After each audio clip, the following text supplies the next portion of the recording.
Hey! Oh, God. Well, let's try that again.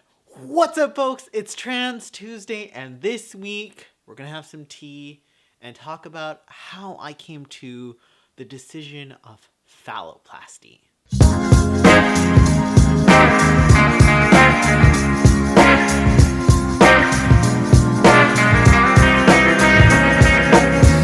Let's take you all the way back when I, first started thinking about medical transition. And for me, came out and I'm like, all right, I want to go on testosterone because for me, I wanted to, stop bleeding and wanted a beard. So worked on that, got on testosterone. That felt amazing. And I was like, all right, I'm done. And then after some time, I was like, you know what sounds really good? Top surgery. So worked on that, got that done.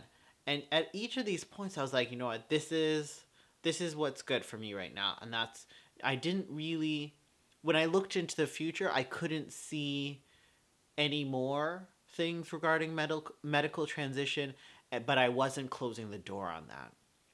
And after top surgery, I had a lot of people ask me, okay, are you going to go for bottom surgery? And for myself at that time, I looked into the future and I was like, no, where bottom surgery was at, not what I needed or wanted. And also, I just didn't feel the need for it. Now, cut to maybe about 2.5 years ago from today. And that's when I started, bottom surgery started to come up for me. Started like, percolating in my brain. So I started, researching, looking at doctors, following doctors. And that's how I came across Dr. Chen.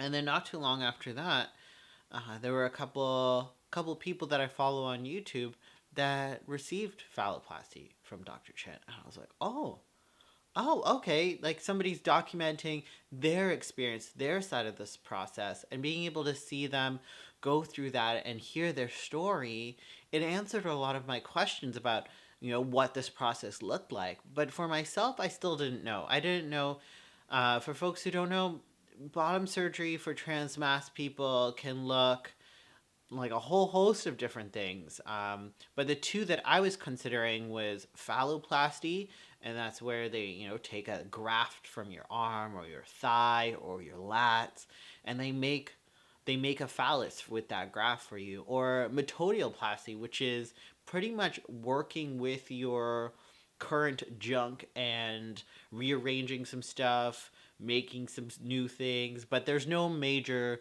graft site for a new phallus. You're just kind of rearranging one. So going into consult with Dr. Chen, very, very split. And I'm so glad that, Billen gave me a pep talk of, just be honest, you don't have to know anything and we don't have to decide anything here today. And so when we sat down with him, I felt ready to also just to be honest with him of, yes, I said I wanted to come here to talk about phalloplasty, but I need to go through some sort of decision-making process to know that phalloplasty is the right decision for me. And Dr. Chen helped me with that. He asked me 3 questions around, being able to stand to pee, about being able to have, like, penetrative sex, about aesthetics, and all of these things are so important, but I don't have the knowledge of being able to take what I want or what I think I want and put that into like a process of saying like, okay, this means this would be the best outcome for you. And so sitting down with Dr. Chen, talking through my wants, because for me being able to stand to be is a top priority. When I think about it, like going to the gym, being able to using locker rooms, I want to be able to have, I don't want to have the what if somebody looks at me and they're like, oh, that doesn't look like the right size, which is a huge weight in my mind. So that the aesthetics of phalloplasty, super high up there. So going into the consult with Dr. Chen, I was very split. I didn't know if I wanted phalloplasty and metodioplasty. I was torn between, the recovery times. I wasn't sure what my final products, so to speak, would look like with metodioplasty, with just, rearranging my junk versus what could be possible with phalloplasty. And when I sat down with Dr. Chen, and I was, I appreciate Bill and just, reminding me, grounding me in the fact that, no decisions had to be made in that consult. I didn't have to say the right things. We were just there as an exploratory mission of sorts. And so be able to look at Dr. Chen and say, what, and answer his questions honestly of, I do want to be able to stand to pee. The aesthetics of things is a really big priority for me. Like, this is my kind of lifestyle. This is how I am viewing the healing time. I'm nervous about, the long, intense healing with phalloplasty. Not to say that metodioplasty isn't a long and intense healing time as well. Just in comparison to the two, it is shorter. And there's just a lot. It's just different. You don't have a large graft site that also has to heal. And as we talked about it, and then I was able to get a lot more information from him, a lot of useful information in terms of being able to make my decisions, and that's where the consult ended. I was really stuck in the point of weighing recovery time, aesthetics, but then also just like knowing, I do want to be able to stand to pee. The aesthetics are incredibly important for me, and at my consult, Dr. Chen was able to do a physical exam for me, and he was able to show me pictures of past patients that had similar looking current like junk, and then also what their metodioplasty looked like. So I had a little bit of an idea what my outcomes could potentially look like with metodioplasty, and that really helped make my decision on phalloplasty. What it looked like, what would be my options, did not fit the bill of what I wanted. When I look in the mirror, I know what I want my body to look like, and the way to be able to get that for this process is phalloplasty. So with phalloplasty, there's a lot of different graft sites. There's, your forearm, there's your thigh, there's also a lat one.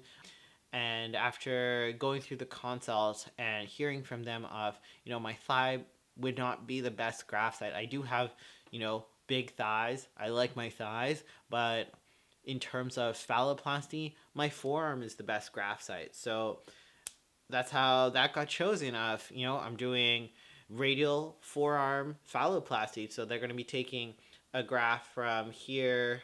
So pretty much most of my forearm here. This part is going to be rolled up to become the urethra, and this part's going to be the outside of my dick, And that, in a very short and simple way, is how I came to the decision of getting radial forearm phalloplasty.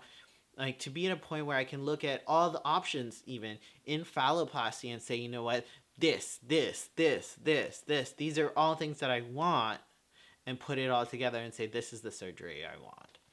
That has been fantastic. That has been, it has been a journey of gender euphoria for me, because I've been able to ask myself really important questions and have those implemented in the kind of healthcare and gender affirming care I'm receiving.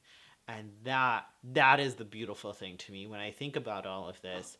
When I reflect on all of this, I am so grateful to be able to have access to the knowledge, access to the vocabulary, and access to these surgeons, and have a supportive base of people and an awesome partner that's going to fly with me to San Francisco to go on an exploratory consult. And all I can do is sit here and just be thankful and be blessed. So that's how I figured out, I'm getting phalloplasty. And the thing is, it's going to be different for every single person. I never thought I would be 27 and getting ready to go for phalloplasty in San Francisco, but I am, and that's right for me. And who's to say?